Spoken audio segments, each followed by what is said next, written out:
L'Assemblée va maintenant entendre l'allocution de son Excellence M. Denis Sassou Nguesso, président de la République du Congo. Je prie le protocole de bien vouloir l'accompagner et je l'invite à prendre la parole devant l'Assemblée générale.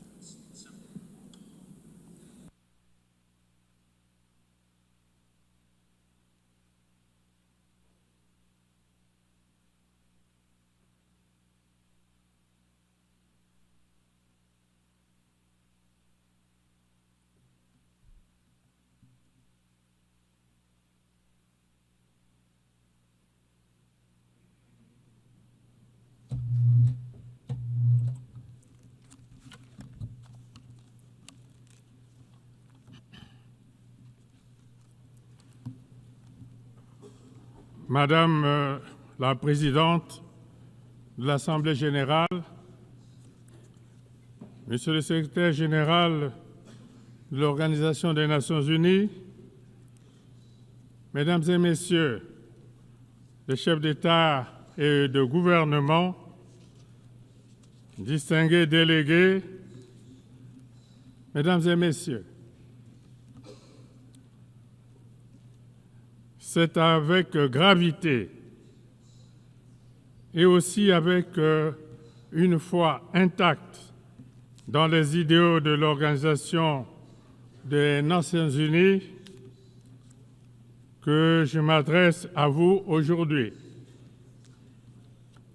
Nous sommes rassemblés à un moment de bascule,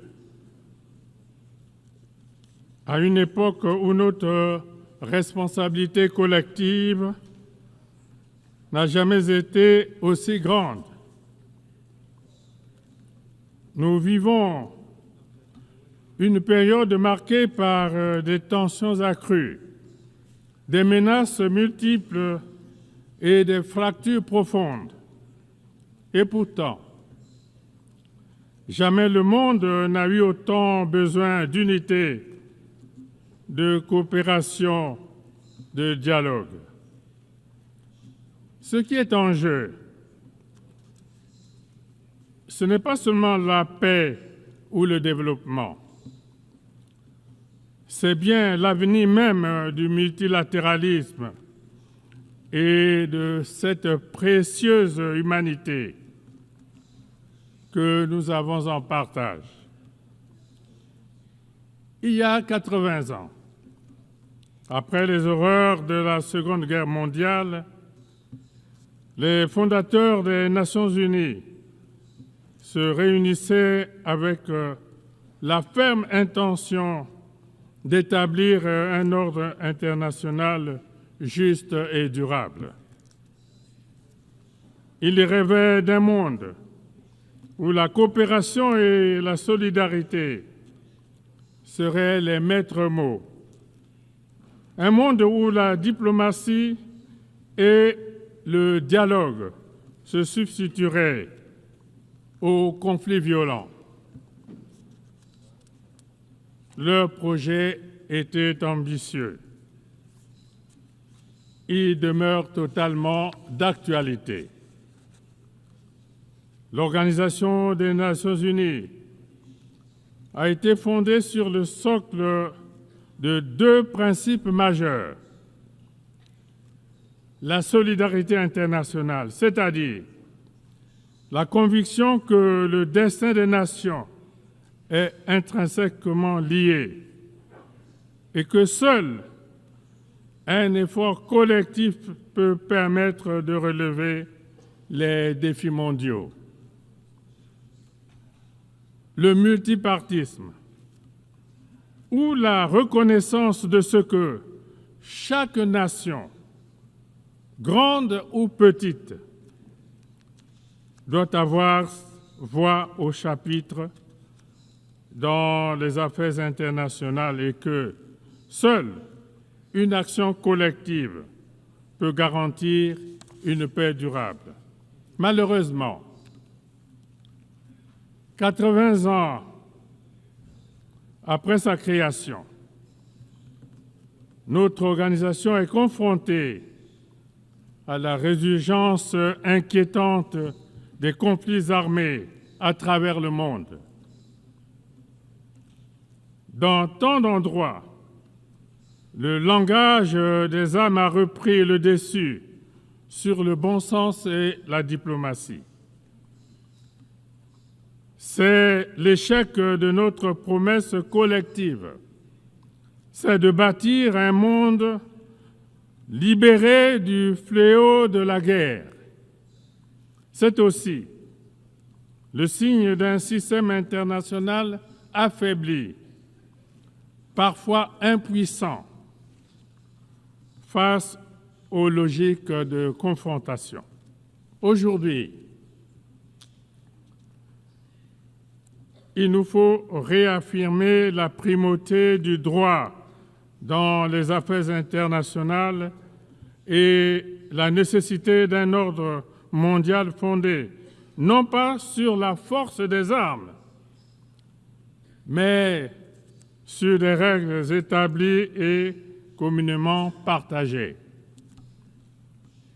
Les Nations unies doivent redevenir un instrument efficace de prévention des conflits et de médiation. Acteurs épris de paix et de justice, qui œuvrent pour l'amitié entre tous les peuples du monde. Le Congo soutient la coexistence pacifique, la tolérance réciproque et la compréhension mutuelle. C'est pourquoi, au Moyen-Orient, mon pays soutient sans réserve la solution à 2 États, israélien et palestinien, vivant côte à côte en paix. Dans les Caraïbes, mon pays continuera de soutenir le peuple cubain, exténué par des décennies d'un embargo aujourd'hui incompréhensible. Les tensions commerciales, technologiques et géopolitiques entre grandes puissances et dont nous sommes aujourd'hui témoins fragmentent évidemment notre monde et alimentent la méfiance entre les nations. Elles affaiblissent les chaînes de solidarité internationale et compromettent notre capacité à relever ensemble les grands défis globaux avec de grandes conséquences sur les économies des pays en développement.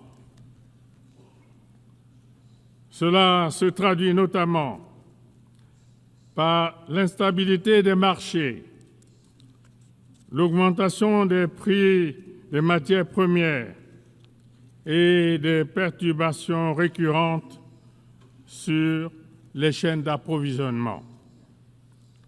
Or, pour compréhensible qu'elle puisse être, la compétition économique ne devrait pas se transformer en une confrontation systémique. L'une des grandes réussites des Nations unies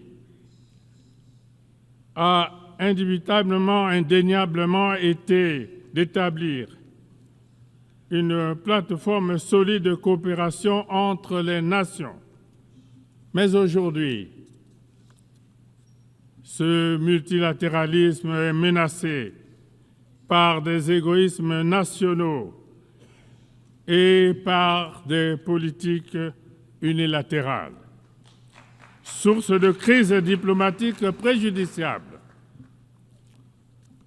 Cette tendance doit être inversée parce que les défis mondiaux que nous affrontons, notamment le changement climatique, les pandémies et l'insécurité alimentaire, nécessitent une réponse mondiale solidaire, cohérente et concertée. La République du Congo croit fermement qu'une organisation des Nations Unies plus forte et plus efficace est la condition indispensable pour préserver la paix et garantir le développement durable. C'est pourquoi nous en appelons à une réforme de ces organes, à commencer par son Conseil de sécurité, afin de les rendre plus représentatifs, plus transparents et plus proches des réalités de notre monde. On le voit bien, le Conseil de sécurité, dans sa composition actuelle, ne reflète plus les équilibres géopolitiques de notre monde. Il est donc urgent de le réformer, non pas en théorie, mais en pratique. L'Afrique ne peut plus rester marginalisée. C'est un continent de plus d'1,4 milliard d'habitants. C'est un continent d'avenir, de jeunesse, de potentiel, auquel nous devons aujourd'hui garantir une participation pleine et entière aux décisions mondiales. Je le dis avec force, l'Afrique mérite une représentation permanente au sein du Conseil de sécurité des Nations Unies.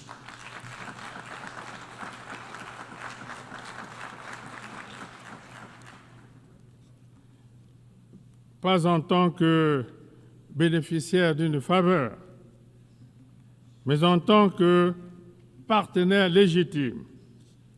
C'est l'appel solennel que la République du Congo lance du haut de cette tribune. Il nous faut inventer un multilatéralisme plus intelligent, plus efficace, plus proche des aspirations des peuples, plus représentatif des réalités du XXIe siècle. Ce multilatéralisme doit aussi se traduire en actes concrets, en résultats tangibles, en solutions durables. Les peuples du monde ne nous jugeront pas sur nos discours, mais sur ce que nous aurons su accomplir ensemble. Madame la Présidente, Mesdames et Messieurs, il ne peut y avoir de paix durable sans développement et inversement. La pauvreté, les inégalités, le chômage des jeunes, l'exclusion sont des terreaux dont se nourrissent les frustrations, l'instabilité et l'extrémisme violent. Nous devons honorer nos engagements pour le financement des objectifs de développement durable et mettre fin aux mécanismes qui étranglent les économies vulnérables, comme la dette insoutenable ou les règles commerciales inéquitables. La solidarité internationale reste essentielle pour permettre aux pays en développement de réussir leur transition vers un avenir plus prospère. C'est pourquoi nous devons investir massivement dans l'éducation, la santé, l'agriculture, les infrastructures, les technologies nouvelles, l'intelligence artificielle, etc. Le défi climatique nous interpelle très fortement aujourd'hui. Il transcende toutes les frontières, tous les clivages et toutes les idéologies. Il frappe déjà nos villes, nos campagnes, nos écosystèmes. Il aggrave les conflits, détruit des cultures millénaires et pousse les familles entières sur les routes de l'exil. Face à cela, nous n'avons plus le droit d'agir en ordre dispersé. Nous devons partir en rang serré, dans la solidarité et avec détermination. Cela implique le respect des engagements de l'accord de Paris, un soutien massif à l'adaptation pour les pays les plus vulnérables et une transformation profonde de nos modes de production, de consommation et de financement. C'est l'occasion de saluer l'adoption par l'Assemblée générale des Nations unies de la résolution sur la décennie mondiale du boisement et du reboisement que mon pays a initiée comme l'une des solutions susceptibles de faire avancer notre combat commun en faveur de la préservation de l'environnement et l'atténuation des ravages liés au changement climatique. Le climat ne doit pas devenir un nouveau facteur de division nord-sud. Il doit être un facteur d'unité mondiale, un motif de solidarité planétaire, le mobile d'une espérance partagée. Madame la Présidente, Mesdames et Messieurs, au moment où les nations du monde sont confrontées à de graves défis, certains de ces défis ayant clairement un retentissement existentiel, voilà que s'enclenche une nouvelle et inquiétante course aux armements. Les dépenses militaires mondiales atteignent aujourd'hui des niveaux records, alors même que des millions d'êtres humains vivent dans l'extrême pauvreté, avec un accès réduit à l'eau potable, à une éducation de qualité et aux soins de santé primaire. Des traités sur le désarmement sont remis en cause, tandis que la prolifération des armes de destruction massive, notamment nucléaires, revient au cœur des préoccupations. Cette dérive est dangereuse à tous égards. Elle ne rend pas notre monde plus sûr, bien au contraire. Elle expose aux périls les plus graves, dont le risque d'une conflagration généralisée qui échapperait à tout contrôle. Fidèle à son engagement en faveur de la paix et de la sécurité internationale, la République du Congo réitère son appel en faveur d'un désarmement mondial. Le moment est venu de nous investir tous dans la recherche de solutions qui renforcent notre sécurité collective, la stabilité et la prospérité de tous les peuples, plutôt que de nourrir le cercle vicieux et destructeur des conflits et de la violence. Madame la Présidente, Mesdames et Messieurs, dans ce monde instable, beaucoup doutent aujourd'hui, beaucoup s'interrogent. les Nations unies sont-elles encore utiles? Servent-elles encore à quelque chose? À cela, je voudrais, du haut de cette tribune, répondre clairement oui. Oui, les Nations unies sont même indispensables, mais à une condition, à savoir qu'elles sachent évoluer, qu'elles sachent se réformer, se rapprocher des peuples et répondre concrètement aux défis innombrables des temps présents. Nous ne sommes pas condamnés à la guerre, au repli et à la méfiance. Nous avons encore le choix, celui du courage, de la solidarité et de la responsabilité. Alors, ensemble, unis dans la diversité, faisons vivre les promesses fondatrices de notre organisation, à savoir la paix, la dignité et le progrès. Ne laissons pas l'histoire se faire sans nous. Je vous remercie.